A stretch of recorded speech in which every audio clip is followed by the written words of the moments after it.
myself.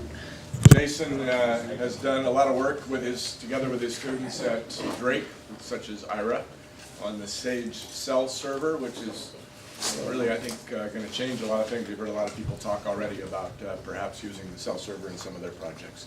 So he's going to give us a talk on the current state of the Sage cell server.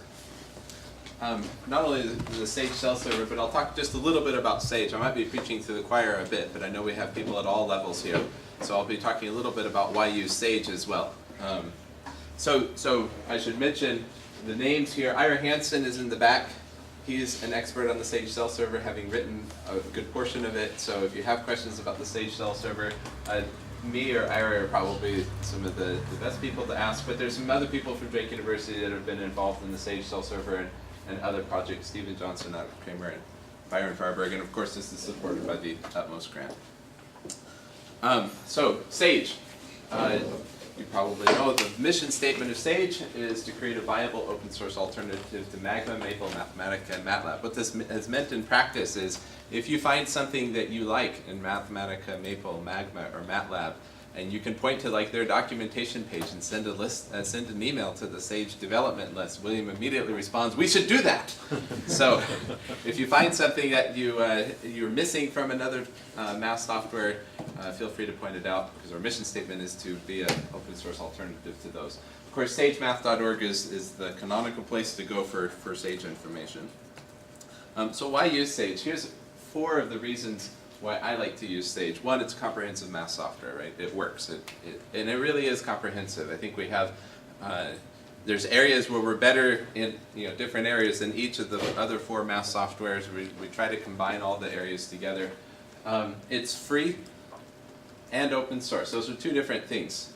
Free meaning that once you leave, or once your math education students leave and go to teach in a high school, or once your foreign students leave and teach in Puerto Rico or something like that, that there's opportunities to have the software available without paying expensive costs. But open source means, which is different from free, means that your students can also look and peek under the covers of the software and look at how things are implemented, fix bugs. We have a lot of people that are undergraduates that are developing in Sage, submitting patches, graduate students that are submitting patches, probably besides maybe William, the majority of work on Sage has been done by graduate students that have been working on Sage. And it gives an opportunity for students to really dive deep if they want to. So there's a lot of advantages to using open source software. And unlike some of the other math software out there, it really uses an industry standard general purpose language that students, whether or not they use math in the rest of their lives, well, they will use math in the rest of their lives, but whether or not they're using Sage and the things they learn from Sage to do a calculus problem, they will probably, most likely, be touching Python at some point in order to do some data analysis or general purpose programming. It's an extremely easy language to learn. It's world renowned for being really easy to use and comprehensive. And the students are picking up Python when they're using Sage, because Sage is, you can think about Sage as, one way to think about Sage is it's a glue library of Python, incorporating a bunch of cutting-edge math projects, plus an entire huge library in Python and Cython. But the user interface, what the students are actually learning when they use Sage is Python. So the other nice thing about, one of the other nice things about Sage is you don't have to install anything, right? There's this web interface, the Sage Notebook. If you go to sagenb.org, you see a web notebook, and you can log in here and see a bunch of worksheets, and you can just start using it right away. You don't need to install anything. This is really powerful for students and for people that are trying to get up to speed here. Here we are. So Sage Notebook, nice, because there's nothing to install. The worksheets are pretty comprehensive and they're really pretty nice. You can include code, you can include text, which includes LaTeX math using MathJack, so you can have typeset math and the text explanations. You can collaborate, so we've done several research projects where graduate students are sharing worksheets with each other, and each person can work on the worksheet and other people will see their changes, etc. The Sage Notebook, I think, is really great for research labs, homework where you're sitting down, any sort of situation where you're sitting down and you're saying, okay, I'm going to work on Sage, and I'm working with somebody, I've spent a half an hour like writing Sage code and running things and exploring situations, etc. It's really great for that. And actually there's some really great things in the pipeline for, in a sense, replacing the Sage notebook that William will talk about later. But as it is, it really is a pretty nice environment. So let's look at, so it's great for long-term calculations, but what if you wanted to do just 1 plus 2? Let's look at what you would have to do if you just wanted to check what 1 plus 2 was. Or, check the RREF of a matrix, or check, just some simple calculation. So first you'd go to the website, sagemb.org, and you type in your username and password like you just saw me do, and then click sign in, and then click new worksheet. Then you gotta name the worksheet, so you type the name for the worksheet and then click a little button that's rename. And then you click in the first cell and now you can do 1 plus 2. So you type 1 plus 2 and you click evaluate. What we found is, by this time, the effort you've expended to figure out what 1 plus 2 is totally unjustified. It's totally not justified by the steps that you're going through here. So the purpose of the Sage cell server is to lower the barrier for using Sage. Lower the barrier for people to get up to speed quickly and just start doing stuff. So the Sage cell server, for example, takes out all of these steps. You go to the website, type 1 plus 2, and click evaluate. So as an example, we go to the website. Here we are. We type 1 plus 2, click evaluate, and the answer is indeed 3. So already we've saved ourselves a huge amount of time, and it's more than just a huge amount of time. If you're trying to get students to use the calculation tools, like this is a huge effort required, even though it's a couple clicks and things like that.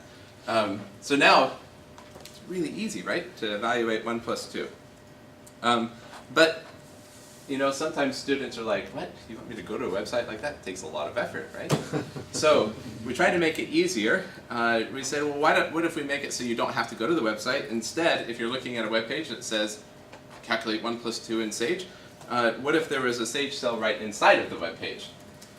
You don't have to go to any website. It's sitting right there for you. So now all the student would have to do is click right in here, type 1 plus 2, press evaluate, and see that it's 3. So this presentation is using HTML. This is exactly, this is a web page, this presentation, and this is exactly the sort of thing that you would see, just embedded right in the web page. This is live right here. I could do 1 plus 5. And change things, etc. And now the student's like, you saved me so much effort. I want to spend that extra time now that I have in exploring things, right? And changing some values and seeing what 1 plus 5 is. But sometimes, especially when you're asking them to do something a little more complicated, this is too much effort, right? You want me to type all this stuff in to do this calculation? And so we want to save you, take out another one of these steps. So what if we can preload all this content into the Sage cell? So again, this is live. This is exactly what would happen in your web page. You can type all the content in. This is really nice if you have this big long interact and things like that. It's all pre-typed in. You can press evaluate. The student can do this. Now, if you have one less step, all they do is press evaluate, and then they can start playing with it, right? 1 plus 4 equals 5, etc. Pretty easy, except you'd be surprised. Clicking on evaluate's a big effort, right? You lose a lot of users for every single extra click that you make them do. So what if we could, there's only one step left. What if we took that step out? So that we automatically evaluate the cell. So here we've embedded the Sage cell, we've preloaded the content, and we've pressed evaluate for the person too. There it is. And then of course you can change it if you'd like. So now I think we've gotten about as easy as you can get with using Sage. Preloaded, automatically evaluated. I might add, please don't do this with all of your stuff. Every time the web page is loaded, it hammers the server with lots of computations. Typically we leave it at this, just preloading the content. But there are use cases for automatically evaluating things. Yeah, question? So it's an automatic evaluation. If you have like 35, 50 students, will the server get slowed down by that? The goal is no. But we encourage, but if everybody does automatic evaluation for 50 students, for 100, each page has 100 of those things, then I think we're needlessly hammering the server Or You they know, could clearly set there's their own there's some operator. point that it's gonna slow down here. Or they could set their own server up. Or you could set your own server up and you could do whatever you wanted. Yeah. But is it easy to have like a reset button, so if they somehow break something by changing the code, that they don't have to refresh the whole webpage and just... Yeah, that's a really good question. I guess there's not a reset button right now. You could refresh the page. Ira, take note. Ira has this amazing ability to take a feature request and like turn it around in an hour or something and say, here it is. No guarantees or anything. You can probably hit Control Z or Apple Z. Oh yeah. That's So you true. can just Let's undo. see. It's just a code here editor. Yep. So you can just hold That's that true. down for a second and do it Oh over. no, that's not valid syntax. Okay, so Command Z on a Mac. Yeah. Yep. So the undo works. Yep. Maybe we can leave it at that. We don't want to clutter up the interface with too many buttons and things. Yeah, so undo works just fine. That was quicker than Ira. And it's quicker than Ira. William has this amazing habit of finishing things before anybody else starts thinking about implementing them. Or thinking that things are already done if you just look Right. around. Okay, so there's one thing with this HTML server. You can embed it in your web page, but sometimes you want to get somehow send it in email or something like that. You want to somehow get this computation across. So here's an example using an interact. You click evaluate, and you can drag this thing. You'll see different sine curves, etc. And suppose you want to get your students to use this. Now you can embed this in your page, but sometimes you don't have a web page. Sometimes you want to send it in an email, or you have a textbook that you want them to somehow get this out of and start using it, etc. So if you go down to the right-hand side, there's a share button. And the share button has a couple of things. So first of all, it has a QR code. If anybody has a phone and wants to take a picture of this QR code here, using a QR code reader, you should see exactly what we just saw. You should see a Sage Cell web page. It automatically evaluates, and immediately there's a slider. Okay, we have a couple people that are going to try this. But you'll notice two other links. There's a permalink and a short temporary link. So a permalink is just that. It's a link that will always work. It actually has your code embedded in the link. Are you taking a picture? No, I got it. You got it. Can you hold it Does still right work? here? It's opening now. Okay. Can you hold it still? I can take a video of it. And once it loads. If it I works. have to log in. I have to log in. Ah. Wait. Log into what? The wireless. I don't Oh, the wireless. Okay, good. Just to clarify, it's not the Sage Cell server you have to log into. So if you're on YouTube, you could probably take a picture of this and see it working. But you'll notice two other links here. I'll explain real quick what these are. The permalink, let's click on that. The permalink, let's see, what did it open? Hang on a second. So the permalink opens up the Sage Cell server, and you notice the URL looks pretty crazy up here. It's got a Z and then a whole bunch of gobbledygook behind it. What the gobbledygook is a compressed version of your actual code here. So the nice thing about this is your code isn't stored in some database somewhere that we hope always is up and everything. That's your code actually in the URL. So if you save that URL and send it to any Sage Cell server, it should load up your code and things will work fine. So it really is a permalink. There's no dependence on anybody storing your data. Depending on your code length, though, this URL can get pretty long and unwieldy. Yeah. Is that dependent on the Sage version? So the code might be dependent on the Sage version. The point here is that the storage of what the text is, what the code text is, isn't dependent on anybody storing it. It's in fact in the URL. Have people been requesting the option of specifying a particular Sage version in their, when they embed one of these in their own page or something? Yeah, good question. Has anyone ever requested that? I guess Andre just mentioned it. Sort of. Yeah, the real issue is that when we write an interact, we'd like it to work forever. Right. So I don't know, right? So if the We best could way to archive do lots that, of Sage versions in Yep. Sage Cell. Yeah. Just each That would major be version, easy. and you specify that I don't know how you do that here, but Yeah. I guess it wouldn't be completely trivial, but it would be pretty straightforward, I think, to do. it'd be some work. Well, it's some work to set up the Sage Cell server. Right now, it's not set up to be able to deal with lots of versions of Sage. Yeah, I but- think that would be significant work, but I'm just curious if people want it. I don't know if we plan lots of backward incompatibility. There are some, Don't. no, well, there, eventually we doc have tests a that we back can keep, right? business. And we have a deprecation. We'll Sometimes policy. the compatibility is not planned, it just happens. Yeah. Yeah. That's the problem. We would change the Python 3. So the nice thing about the permalink is you're not storing any code anywhere on somebody's server that you're hoping is up. But the URLs do get unwieldy, so that's why we introduced the short and temporary links. If we go to a short temporary link, you'll notice it's the same code, but the URL is quite a bit shorter. It's just basically an ID into a database, and this is stored at the Sage Cell server site.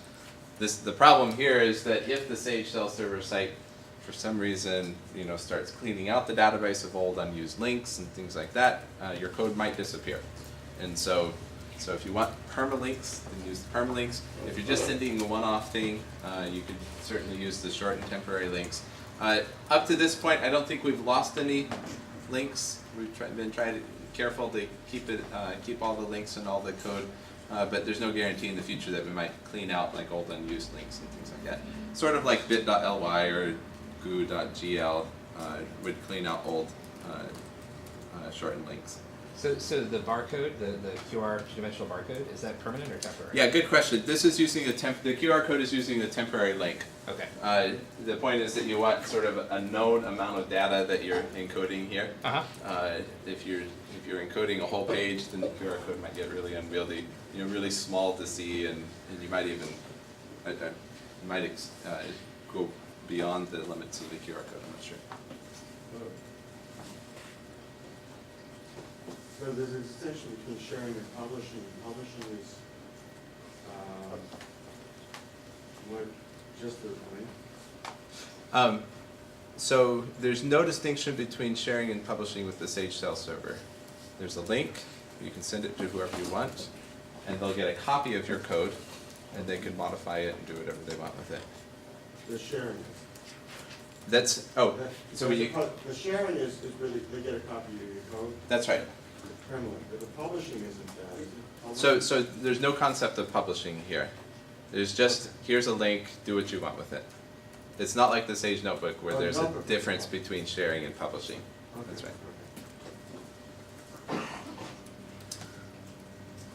All right, so I guess in my mind, I think using a Sage Notebook, going through all of these steps to do a short temporary computation or to convince somebody else to start using Sage is sort of like the effort that you're expending for the medium and the thing that you want to do is sort of like if you wanted to send a text message, hand engraving it into marble and delivering it, using Pony Express or something. The point is that the effort you're expending for something like this just is not justified by the end result here. So the purpose of the Sage Cell server is to lower the effort you're expending to make it equal with the tasks that you're trying to do. If you want to do something quick, you can do something quick. So the moral here is just make it easy, and this is sort of something you see in the classroom, right? Students will use things if you make it really easy. The more students will use it if you make it really easy. So how easy? So here's a couple of places that we've used it. So web pages. Here's Rob Beezer's homepage, and there's a bunch of analyze the Peterson graph and calculate a factorial and do a 3D plot, and here he does an automatic evaluated Taylor series. Shame on him. Just kidding. When Google hits his web page, it makes a request. Yeah. So you can embed it into your web page, and we've got plugins to embed it into DocuWiki, and there's MoinMoinWiki, and some other ways to embed it into wikis and various other things. Yeah. What if I have some code on my computer? Can I load it or do a run file or something like that in the cell server? Yeah, so the easiest thing to do is just copy it. Oh, you mean you have a big, huge library you want to load, right? Yeah. So the easiest way to do that is put it up on the web and then load using a web address. Okay. Does that make sense? Online notes. So here's a series of notes I wrote. Inquiry-based learning, sort of like what Stephen's doing with the chemistry type of thing. For linear algebra, and in here I've got several different Sage cells. So they do these questions and everything, and then there's just embedded Sage cells that people can use to experiment with things or do some calculations to help explore some of the help explore some of the questions that we're asking of them. Can you zoom in a little? Oh, yep. Super small. Yep. I should mention that these slides are accessible from the Sage Cell server, so you can go back and look at these any way you want. Let me just show you exactly where they are. If we go to the Sage Cell server, and you click up here in the corner, about Sage Cell server, there's a bunch of stuff about the Sage Cell server, and these slides are right here. Here are slides. Just click on that. Jason, Yes. can you, couple of questions, can you post a link on the wiki to the slides? Yes. Yes. And also to the QR code, too, or can we get that right off the slides? Yeah, so the QR code for what? So the nice thing is any Sage Cell server computation right now. So you do a Sage Cell server computation, 1 + 3, you click the share button and the QR code's right there. Okay. So the QR codes for any computation is automatically, I see, dynamically generated. I see. So, I don't think I understood the first time around. Yep, okay, great, I'm glad we did it then.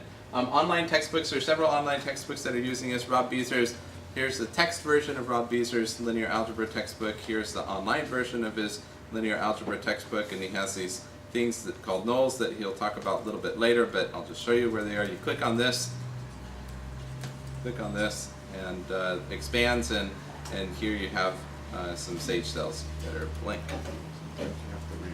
Sometimes you have to refresh. Okay, but Rob will talk about this a little bit more in his talk.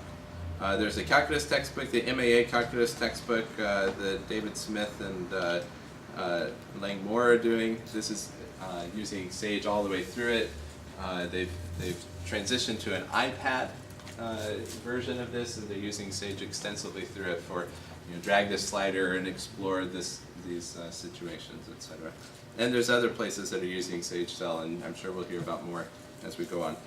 PDF notes. So Sanggu Lee is using Sage Cell server quite a bit in Korea in a textbook, and he just puts a QR code in the text version, and then it's easy to take your cell phone and snap a picture of the QR code and automatically go to the cell server with the code loaded right in. So that's one way to get from a text to the online very easily. I've been using it in Calc 3, so here's an example of some inquiry-based learning Calc 3 notes, and you'll see that, let me make this so that you can see it all here. Here we're asking some students some questions about polar transformation, or I guess this one is about polar transformations, explore things, and I'm trying to gradually introduce them to the computation stuff. I guess you'll notice if you try to use computation stuff in a classroom, sometimes if you introduce it in a certain way, the students will view it as an extra thing that they have to do that nobody else has to do in their other classes, and you're making me do all this extra work, and what's the point of this, and it's really negative attitude. One of the things I've seen from this is it's a way to introduce the students to the technology in a way that helps them see that this is helping them, and it's an aid to them. So here we're asking them to draw some lines and circles corresponding to polar coordinates, and here I'm asking, okay, use Sage to check your answer. And what this is a link in the PDF. It's a permalink in the PDF. You click on it, and it actually does the first part of that question for them. It draws the circle, and then the question asks them to draw a few more circles corresponding to the polar coordinates, and so a couple more R's. And so they can change this and check their answer. They can sort of get an idea. They can do it by hand and check their answer using this. And then the next question says, use Sage to do this. And we start introducing Sage syntax here. Notice that you can add two plots together. So we're gradually introducing just a little bit at a time in the context of the problem that they're doing.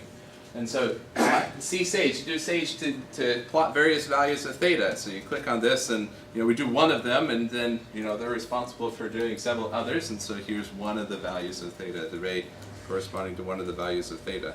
And then the third question is, now add the graphs of some of these other things and use Sage to check your answer. Now there's not a link, right? Because I'm trying to wean them off of the things I'm giving them and into them, they themselves exploring it.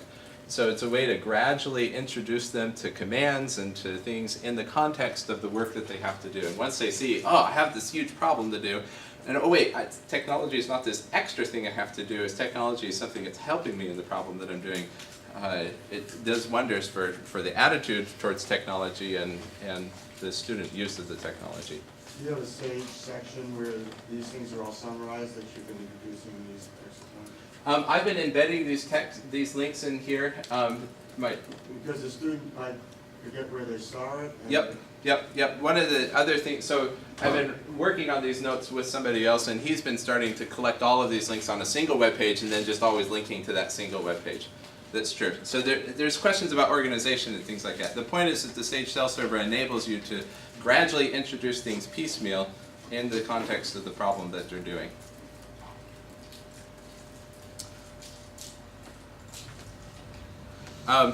Web work, we'll hear a lot more about web work. I'll just mention that you can use Sage, embedded Sage interacts and web work to help with web work problems. The Android and iPhone apps both use the Sage Cell Server as a backend, so it's more than just a web page that you can do things on. It's actually a web service. Send a computation and get a result back. And so the Android and iPhone apps are interacting directly with the Sage Cell Server, not as a web page, but as a web service to do computations. And in fact, isn't one of our Google Summer of Code projects is an Android app? Yep. Okay, so we have even a new Android app. And another project that one of the students worked on, Byron Varberg at Drake, is a list of useful interacts and useful Sage code snippets. So for example, here's one. Here's the standard SVD image compression demo that I used in my advanced linear algebra class. Here's my take on it. You know, here it is, evaluate. Anybody can use this. This is using an image from, I think, the Hubble. And you know, you drag the slider and the SVD compression gets better because we're using more singular values, etc. But the point of this website, interact.sagemath.org, is to collect a bunch of these useful resources and a little screenshot and maybe a little bit of text about it, etc. So you're welcome to make an account, submit some code, submit your favorite examples. Okay. We have, I think, something on the order of 50 or 60 there right now. Again, the Sage Cell enables short hints that students actually use. You don't have to go to a web page, you don't have to log in, etc. It's just you can just use the hint and go with it right now. Templates, you're preloading code. Students can see the code, and then they can modify it to answer a question or to explore things a little bit. I've used this to send examples through email. You know, these links are great for student asks a question and I want to just draw a graph or do a computation or something and show them the result. I can just send this link, click here, and you'll see the graph and you'll see sort of where you need to go with this. And you can use Sage in a variety of formats. So we've tried to pay really close attention to using this on the phone, on a smartphone or on an iPad, etc. If there's problems with using it on a smartphone or iPad, we certainly want to hear it. I see a lot of students using it with their iPhone, for example, in classroom. So, now what? How do you get started? So the easy way is go to this website and start using it. See, the whole point, make it easy. If you want to embed it in a web page, there's 3 easy steps. Number 1, at the top of the web page include this code. Now you don't need to take notes here. If you click that About Sage Cell Server, up in the upper right hand corner of the Sage Cell Server, it has all of this code there. You just embed this, you copy and paste this into the top of your page, top of your HTML page. In the middle of your page, you copy and paste this, change the code to whatever you want. Step 3, my favorite step, you're done. Have some ice cream. It really is easy to embed these into a web page. Just copy a little bit at the top, and then anywhere you want one in the page, just copy this little bit of code and change the text of the code. There's a couple other things that are more advanced ways of using the Sage Cell Server. So for example, what if you want to have an ongoing series of calculations? So you want to define a few things in this cell, then have a little bit of text, and then use the things in that cell down here and do some more computations. So typically a Sage Cell Server, every cell is a completely separate computation, a completely separate environment. The cells don't talk to each other.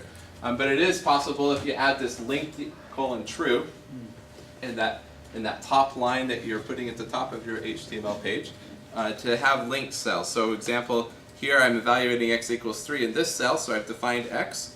And down here, I'm asking what are the powers of, let me refresh here.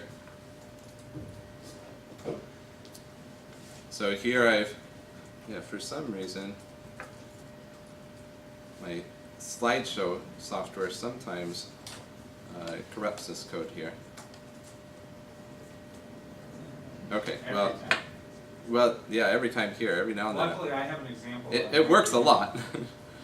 For some reason, the slideshow software, I think, is messing with this. Yeah, you can define x here. Well, here, I can just do it. Evaluate x, and I can calculate what x to the 4th is right here, 81. So I'm using information between the cells. And Rob uses this quite a bit in his book, where he sets up a situation, talks about it a little bit, then does another calculation, then talks a little more and does another calculation, etc. So you can link cells. In fact, you could probably develop a poor man's Sage notebook using this sort of thing. Just a page that dynamically is creating new cells as you go along. So in the case of, say, Rob's book, if he wants to have a couple of linked cells on a page and then a couple of different linked cells Easy. on the page, just Yep. CSS, Yep. give it a different ID So, name? so the point here is that you just make a couple of these calls at the top, and you call the .sage link, that's a class that you're giving to the divs, and you just put another line with a different class, and so the group that you want is one class, or one link cell, you make one class, and group you make, Okay. yep. So easy to do, trivial. What's they time out after a while? Yes, yes, so, What's the mechanism there, and it's annoying sometimes. You've gone through 3 or 4 cells, you've done a little bit of thinking along the way. You finally click the evaluate at the bottom of the 4th one, Yep. and it doesn't know what you're talking about. right. We've increased the timeout quite a bit in the last few months, so that this may not be such an issue anymore. Right now, I think the timeout is 30 seconds of CPU time, or 1 hour of inactivity, so 1 hour of not evaluating something. It used to be something like 10 minutes, and we realized, well, people were like doing an example at the start of their lecture and talking for a little bit and then coming back, and it wouldn't work anymore. So I think we increased the inactivity timeout to something like an hour, and CPU timeout of 30 seconds. This is maybe somewhat related. I was just surprised. I was trying out the cell server here, and then I clicked on About Sage Cell Server, then I went back, and everything was gone. Right, so it's the normal browser type of thing, right? If you click on it and go back, then it's not going to save your form field. What I would probably do is like right-click and open About Cell Server in a new page, etc., something like that. Or click on Share and Permalink, and, and if you use the permalink, then when you go back, it'll go to the. You could also change it to target equals underscore blink. That's true, and I can just make it it'll pop up a new always window. open up a new window. Yeah, that sounds like a good idea actually, because we don't want to lose a lot of stuff. Yeah. Other questions? Here's another. So as you probably know, Sage includes a variety of other software, including R, including Singular, Gap, Pari, all sorts of different things, and you can use this from the Sage Cell Server. So if you go to the bottom right-hand corner, you can choose a language, HTML, the Octave interface, etc. And you can actually make, if you're embedding a cell server cell into your page, you can change the default language here.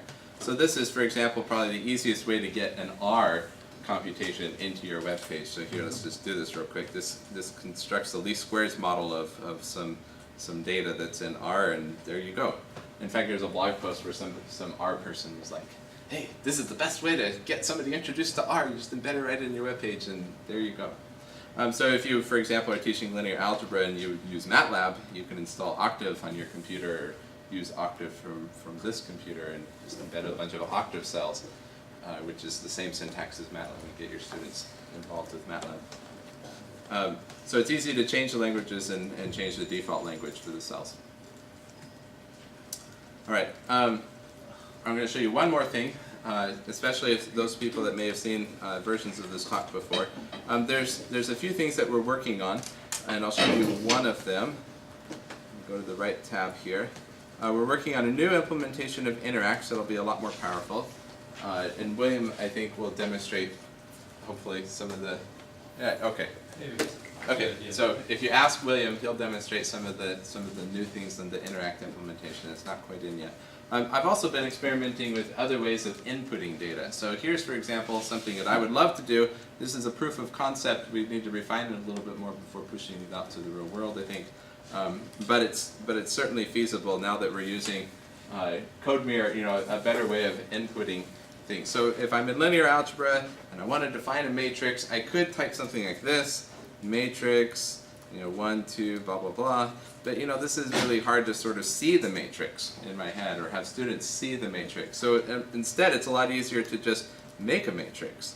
So you do something like this. And now this is just a sage matrix. And you can ask for the REF. And there you go. Or, you don't even need to set it to a variable. You could just say, there's the matrix, REF, right here. So there's ways of interacting with Sage that are more than just text now. Or suppose I'm doing graph theory, and I want to define a graph, right? Well, sometimes you can just type in graph, and then give the list of names and vertices and edges, or you can just define the graph. Here we are. And we can ask for the edges of this graph. Where is this? There we go. Where is this? Yeah, so this What is, that? how come this edges isn't working here? Let me reload here. This is running on my local computer. It's just yeah, bummer, right? Still a machine. So this is some proof of concept code that I've just been playing around with to see the sort of things that we can do. Let's see. Maybe my local computer is overloaded or something. I don't know. There we are. Number of the edges in this graph, and then you could change it, right? And then evaluate it again. So this is opening us up to much richer inputs than just text. And so these are some things that I think are in the pipeline.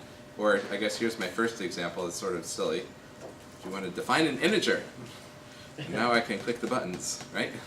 To make the integer bigger or smaller. But you can see this just as easily be a slider or something like that. Or so your imagination can run wild here. Any sort of JavaScript widget, something, it could be a graph and you pick a point on the graph and then X is set to that point, or any sort of JavaScript interaction you can do. And then the point is that this little JavaScript widget writes the Sage code that's used in its place. There's much richer interaction possibilities than just inputting things in text. Okay, so there's something in the pipeline for you. Hey Jason, can you talk a little bit about the web service of API? Yes. Okay, so there's a way to send, well, I'll just leave it at this. There's a way to send text, Sage code text to the Sage shell server and just get back the response. There's a URL that you can just send it to. It's a web service. You can send the computation and get a response back. So we're using this from WebWork. I'll just leave it at that for right now. We're working on security and scalability. The problem is that it's easy to bring the server to its knees by just hammering the server with a huge number of requests. So I'll just leave it at that. If you're interested in that, come talk to me, and we can set it up and show you some examples. So it might not work right now. Oh, it works right now. Okay. The problem is somebody on YouTube says, I'm going to try 1 million requests in 5 seconds. This might be a problem. What is the preferred Sage cell that we should be using? Aleph.sagemath.org or Sage cell? Good question. Would you rather us use? I think my answer is here. Actually, what's preferred and what would work better for most people is using HTTPS, sagecell.sagemath.org. The reason for the HTTPS, we use WebSockets and some of the advanced web technologies to communicate with the Sage Shell server, and sometimes routers in between your computer and the Sage servers here in the University of Washington don't understand some of these new web technologies we're using. It's more that they cache it. Oh, well, okay, They so aggressively cache things. Yep. And it breaks. So the point is they don't understand what's going on. and they try to optimize in ways that aren't good. And so if we use HTTPS, it takes out some of those problems. So we've seen people that have problems using a Sage cell server. It's not quite working right, but then when they switch to HTTPS, it works fine. So this is what I would prefer people to use: HTTPS sagecell.sagemath.org.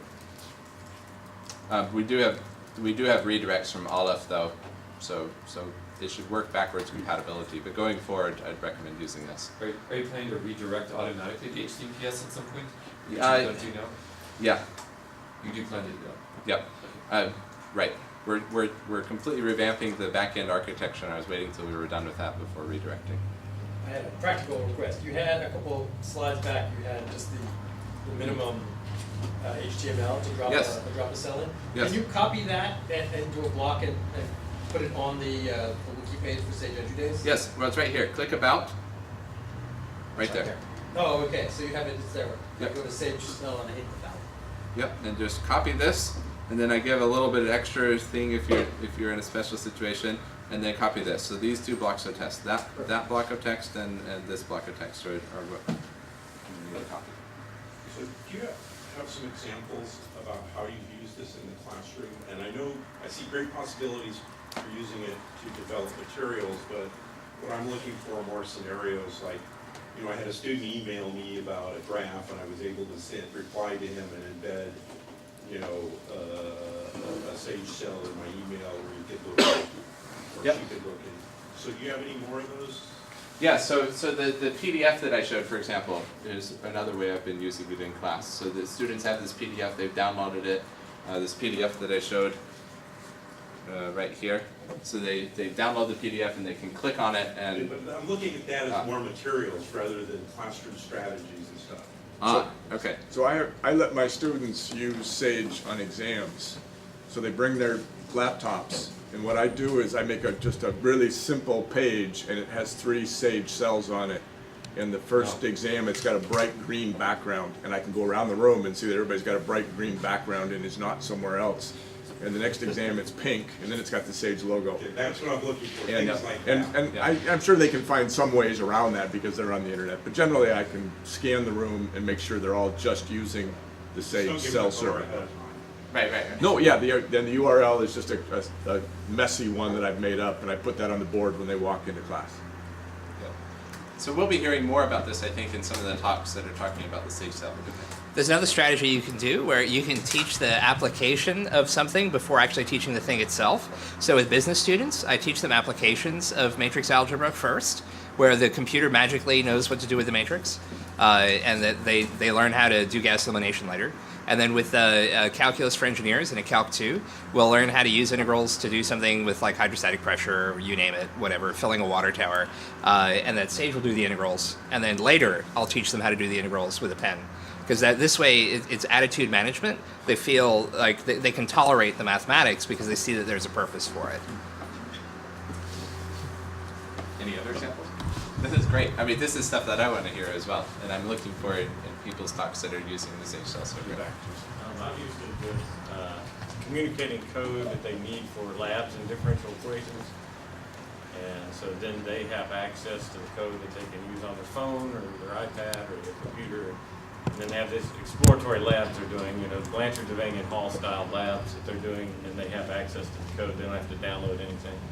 And another thing, I'll mention this in my talk tomorrow, is I've used it to give them practice problems. For example, in Blanchard, Devane, and Hall, they have these nice match the vector field with the system, but they don't have a lot of those. And so I've made an interact that goes in and they can say reload, and it gives them a new arrangement. It's got a limited number of vector fields, but it randomly selects vector fields and puts them up, and then they're supposed to match. It gives them a chance to practice, so it's a different way of delivering something for them to have as homework for practice.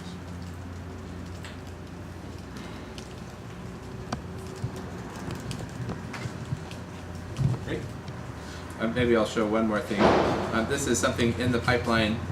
We've been experimenting with different ways to do interacts. People have mentioned interacts here. This is actually possible on the Sage cell server right now as sort of a test thing. There you go, John. But a new way of doing interacts that's sort of more responsive. So you'll notice that I have sort of a 2D point picker up here, and I've got the X and Y coordinate sliders down here, and the X coordinate text box here, and if I change any one of them, I drag this around, you'll see the sliders are dragging around. Drag the sliders around, you'll see the point 2D thing moving. If I change the X coordinate here, I think it's the X coordinate. Yep, the X coordinate, then it'll change. And so, I mean, we've got several different competing ways of implementing this sort of functionality, and the hope is we get this working so you have more responsive interacts, more useful interacts, in hopefully a few months. Okay. That code is where? So you can go to the About Sage cell and click on the slides and go to the very end where it has new interacts. Click on that button and it'll pop this up right now in the Sage cell server. You can play with it. The slides are linked off the wiki now.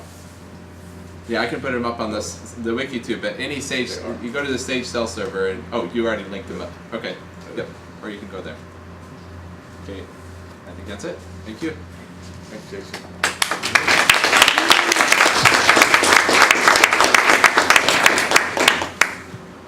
Any last questions or? Carl Dieter, you're next? Yep. So whenever Carl's set up, we'll start the next talk.